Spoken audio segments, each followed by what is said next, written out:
అందరికీ నమస్కారం అండి. ఈ బైబిల్‌లో పాస్టర్‌లు దాచిపెడుతున్న కొన్ని వచనాలు ఉంటాయండి. అవి మీకు చదివి వినిపిస్తాను. దయచేసి వీడియోని ఫస్ట్ నుండి లాస్ట్ వరకు చూడండి. అప్పుడే మీకు పూర్తి ఇన్ఫర్మేషన్ దొరుకుతది. మీరు మధ్య మధ్యలో స్కిప్ చేసి చూస్తే మీకు అర్థమైతలేదండి. మీరు మిస్‌అండర్‌స్టాండింగ్ చేసుకుంటారు కాబట్టి ఫస్ట్ నుండి లాస్ట్ వరకు చూడండి. కొన్ని వచనాలు ఎలా మిస్ అయ్యావంటే చాలా కాంట్రోవర్షియల్ మిస్ అయ్యావండి. చూడండి, మూడే వచనాలు నేను చదివి వినిపిస్తా.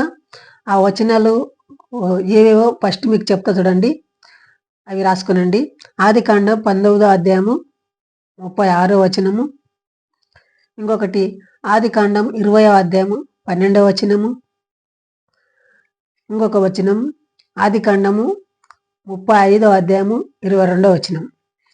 దయచేసి ఈ వచనాల చదివి ఈ వచనాల యొక్క మీనింగు మీకు చెప్తుంటానండి. ఈ బైబిల్‌లో ఉన్న వచనాలే నేనేమి క్రియేట్ చేసుకోవడానికి కాదు. ముఖ్యంగా క్రైస్తవ సోదరులు గమనించాలి. ఎందుకంటే ఇది వీడియో వ్యతిరేక అయినట్లు మీకు అనిపిస్తుంటది క్రైస్తవులకు. ఎంత మాత్రము మీకు వ్యతిరేకమైన కాదు. మా హిందూ సోదరుల దగ్గరొచ్చి మా ఒక మెజారిటీ దగ్గరొచ్చి ఇల్లు తిరిగి గ్రామాలు తిరిగి ఈ యొక్క బైబిల్‌ని ప్రచారం చేస్తున్నారు కాబట్టి మేము బైబిల్‌లో ఉన్న వాక్యాలు అందుట్లో ఏముండవో అవే చెప్తున్నామండి. దాని వివరణ కూడా అక్కడ ఏముందో అదే చెప్తున్నాము. దయచేసి చూడండి, ఎవరైనా కొత్తగా క్రిస్టియనిటీలో కన్వర్ట్ అయింటే మన హిందుత్వంని వదిలిపెట్టి క్రిస్టియన్‌లగిన కన్వర్ట్ అయి ఉంటే మీరు జాగ్రత్తగా ఈ వీడియోని చూడండి. ఎందుకంటే చాలా మంది సాక్ష్యాలు చెప్తుంటారు కదండి. నేను ఒకప్పుడు భయంకరమైన విగ్రహారాధకుని, భయంకరమైన వ్యభిచారకుని అని చెప్తా ఉంటారు. చూడండి, భయంకరమైన వ్యభిచారం చేసే వాళ్ళు బైబిల్‌లోనే ఉంటారు. అలాంటి వారిని దేవుడు ఏ మాత్రం శిక్షించలేదు, వాళ్ళని ఖండించలేదు. చూడండి, మీరు గ్రహించండి. మీలో ఎవరైనా ఈ వచనాలను బట్టి ఒప్పించాలనుకున్నా డైరెక్ట్‌గా నేను లింక్ ఇస్తానండి. నా ద్వారా మీరు డిబేట్ గాని బైబిల్ నిజమని ఒప్పించగలరు. చూడండి, నాకు అర్థమైనది ఏదో నేను చెప్తున్నా. ఎలా అంటే క్రైస్తవ సోదరులు ఎంత తాపత్రపడి బైబిల్ వచనాలని అనేకులకు చేరలే అంటున్నాని చెప్తా ఉంటారు. మా ఒక తాపత్రయం ఏమనంటే మన మెజారిటీ ప్రకారం మన హిందూ సోదరులు ఎవరైనా ఈ బైబిల్ని నమ్ముకొని మోసం కాకూడదు, బైబిల్ ద్వారా ప్రోడక్తం కాకూడదు అనే ఉద్దేశంతో మేము ఈ యొక్క వాక్యాలు చెప్తున్నామండి. దయచేసి ఈ వీడియోని ఫస్ట్ నుండి లాస్ట్ వరకు చూడండి. ఆదికాండము 19వ అధ్యాయము 36వ వచనం చదువుతున్నా చూడండి. అలాగున లోతు యొక్క 2 కుమార్తెలు తమ తండ్రి వలన గర్భవతులైరి. చూడండి, లోతుకు 2 కుమార్తెలు ఉంటారండి. ఈ 2 కుమార్తెలు తల్లి చనిపోతుంది. ఆ ఒక పట్టణంలో చావకన్న మునుపు లోతు ఎక్కడైతే కాపురం ఉంటాడో ఆ పట్టణంలో సొదొమ గొమొర్రా ఆ పట్టణంలో కాపురం ఉన్నప్పుడు దేవుడు పైనుండి చూసినప్పుడు అక్కడ ఓయి వరుసలు లేని పాపాలు జరుగుతుంటాయంట, లైంగిక సంగతులు చాలా జరుగుతుంటాయంట, వ్యభిచారము వలన చాలా అయినప్పటికీ దేవుడు ఏం చేస్తాడంట, అరే లోతు, నువ్వు నీ పిల్లలు నీ భార్య అక్కడ నుండి బయటికి వెళ్ళిరండి, నేను ఆ పట్టణాన్ని నాశనం చేస్తా అని చెప్తాడు. ఆ పట్టణంని మీరు వచ్చేటప్పుడు వెనకకు చూడొద్దు అని చెప్తారు. లోతు భార్య ఏం చేస్తుందంటే వెనకకు చూసి అక్కడనే ఉప్పు స్తంభం అవుతుంది. బాగుంది, అక్కడ వ్యభిచారం అవుతుండే వాళ్ళని నాశనం చేసేసాడు అని మనం అనుకుందాం కాసేపు. వాళ్ళు ఏం చేస్తారంటే కొండ గుహలోనికి వెళ్తారు. అక్కడ ఎవ్వరు వద్ద నివసించకుండా కొండ గుహలోనికి వెళ్ళి, అరే ఇక్కడ ఎవ్వరు చూడరు కదా మనలని, ఇక్కడ ఎవ్వరు లేరు కదా చుట్టుపక్కల, మనం అదే పాపం మళ్ళా చేద్దామంటున్నాని సొంత కూతుళ్ళే తండ్రితో వ్యభిచారం చేస్తారు. వ్యభిచారం చేసింది కాకుండా వాళ్ళతో పిల్లలను కంటారు. జాగ్రత్తగా గ్రహించండి. అక్కడ ఇలాంటి ఓయి వరుసలు లేనిది అక్కడ వ్యభిచారం చేస్తుంటారు కాబట్టే ఆ పట్టణంని నాశనం చేయబడిండే కదండి. మరి ఇక్కడ కూడా వాళ్ళు అదే పని చేస్తున్నారు.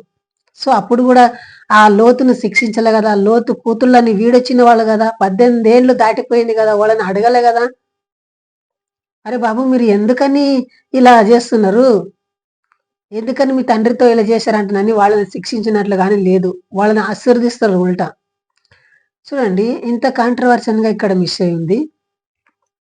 ఇంకొకటండి సాతాను వచ్చి అవ్వకు చెప్తది ఈ పండు తిను అన్నప్పుడు వాళ్ళు తింటారు. సో అక్కడేం జరుగుతదంటే ఆ సాతానుకు కూడా శిక్ష విధింపబడతది. సో ఇక్కడ ఈ పిల్లలు కూడా తండ్రితో చేశారు కాబట్టి పిల్లలకు శిక్ష విధింపాలి గదండీ! అలా విధింపలేదు. నెక్స్ట్ వచనమండి 20వ అధ్యాయము ఆదికాండము 20వ అధ్యాయము 12వ వచనము. అంతేకాక ఆమె నా చెల్లెలన్న మాట నిజమే. నా తండ్రి కుమార్తె గాని నా తల్లి కుమార్తె కాదు. ఆమె నాకు భార్య అయినది. చూడండి అబ్రహాము అనే వ్యక్తి ఉంటాడు. ఇతనికి కరువు వస్తది వాళ్ళ దేశంలో, వాళ్ళ ఊరిలో. దేవుడు వాళ్ళని చాలా కఠినంగా బాధించినప్పుడు, కరువు వచ్చినప్పుడు, సావు బతుకులో ఉన్నప్పుడు ఎక్కడైనా పట్టణములకు వెళ్ళి మేము బతుకుదాము, అక్కడ వెళ్ళి మేము తలదాచుకుందాం అని వెళ్ళినప్పుడు ఆ ఒక ఊరి రాజు, ఆ ఒక గ్రామంకి ఊరి రాజు ఉంటాడు. ఆ రాజును చూసి తన భార్యకి ఏమంటాడంటే, చూడు నీవు నా చెల్లెలు అని చెప్పు. మన ఇద్దరం భార్య భర్తలం అన్నామంటే ఆయన నిన్ను చూసి నిన్ను తన సొంతంగా చేసుకొని నన్ను చంపేస్తాడు. నీ వలన నా ప్రాణాలు పోగొట్టుకుంటా.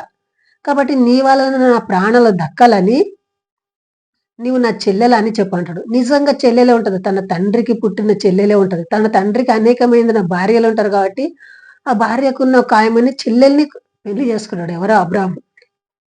అప్పుడు ఆ రాజు ఏం చేస్తాడంటే కిటికీల నుండి చూసినప్పుడు వాళ్ళు ఇద్దరు సరసమాడుతుంటారు. పట్టబడతాడు. పట్టబడిన వెంటనే ఆయనని ఆ ఊరికెళ్ళి ఎల్లగొడతాడు. చూడండి దేవుని ఒక భయం గాని వాళ్ళ లోపట లేదు. ఒక భూలు దేవుడు మా పట్ల ఉండడు, మాకు ఏమి ధైర్యంగా ఉంటా అంటే నాకు నమ్మకం వాళ్ళకి లేదు. ఎందుకంటే నేను చస్తున్నావో బతుకుతున్నావు ఇలాగనే ఉండడు. చూడండి సొంత చెల్లెల్ని వివాహం చేసుకున్నట్లు మనం ఇక్కడ చూసాను. నెక్స్ట్ వచనం చూడండి ఆదికాండము 35వ అధ్యాయము 22వ వచనం. ఇశ్రాయేలు ఆ దేశములో నివసించుచున్నప్పుడు రూబేను వెళ్ళి తన తండ్రి ఉపపత్ని అయిన జిల్పతో శయనించెను. ఆ సంగతికి ఇశ్రాయేలుకు వినబడెను. చూడండి సొంత తండ్రి భార్యను, అంటే ఆ తండ్రికి అనేకమైన భార్యలు ఉంటారు. ఆ తండ్రి భార్యతో పోయి ఈయన కొడుకు పోయి వ్యభిచారం చేస్తాడు. సో ఆ సంగతి అంతా అందరికి వినబడదంట. ఆ సంగతి కూడా యెహోవా ఏమీ అనలేదు. సో ఇలాంటి వచనాలు బైబిల్లో ఉంటాయి కాబట్టి ఇది ఒక సెక్సికల్ బుక్ అని అమెరికా రాష్ట్రంలో దీన్ని గుర్తించారు. అది న్యూస్లలో కూడా వచ్చింది. చూడండి ప్రపంచంలో ఏ బుక్ కానీ బ్యాన్ చేయబడలేదు. సో బైబిల్ మాత్రము బ్యాన్ చేయబడ్డది. దయచేసి మన సోదరులని మనం రక్షించుకోవాలి కాబట్టి మీరు నిజం తెలుసుకొని అనేకులకు ఈ వీడియో షేర్ చేసి మీరు లైక్ చేసి సబ్స్క్రైబ్ చేయడం మర్చిపోకండి. సో ప్రతి ఒక్క విందువుకు ఒక బాధ్యతగా ఉండాలి. మన సంప్రదాయాన్ని, మన కట్టడాలను అన్నింటిని తప్పుపడుతున్నారు. మనం చేసే ప్రతి పనులన్నీ రాళ్లకు రప్పలకు చేస్తున్నారు అని అంటున్నారు. సో దయచేసి ఇంతవరకు ఈ వీడియో చూసినందుకు జై హింద్, వందే మాతరం.